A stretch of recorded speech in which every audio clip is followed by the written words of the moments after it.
साल लगे एक उसका डायग्नोसिस लेने में, जानने में कि आज़लान को असल में क्या बीमारी है। आज़लान का दिल और आज़लान का पेट, स्टमक राइट साइड पे है। आज़लान का लबलबा और पित्ता नहीं है, जिसकी वजह से वो आम इंसानों की बनिस्बत बीमारियां ज़्यादा कैच कर सकता है। आज़लान की सर्जरी पाकिस्तान में या इस रीजन में कहीं नहीं हो सकती।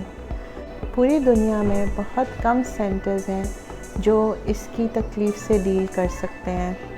इनमें से सबसे बेहतरीन सेंटर बॉस्टन में है, बॉस्टन चिल्ड्रंस हॉस्पिटल। सर्जरी की कॉस्ट पाकिस्तानी रुपीज़ में 3 से साढ़े 3 से 4 करोड़ तक पहुंच रही थी। हमने फ़ंड रेजिंग स्टार्ट की।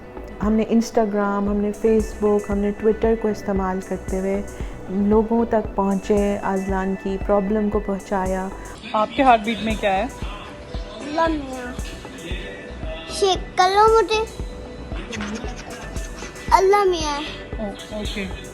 मलिक रियाज साहब ने हमें अप्रोच किया और 50% जो हमारे सर्जरी के पैसे थे उन्होंने सीधा हॉस्पिटल पहुंचाया और कुछ ही दिनों में हमने सर्जरी का अमाउंट रीच कर लिया। सिर्फ $44,000 रह गए हैं जो प्रोसेस में हैं पहुंचने के, और बाकी सारे पैसे पहुंच चुके हैं।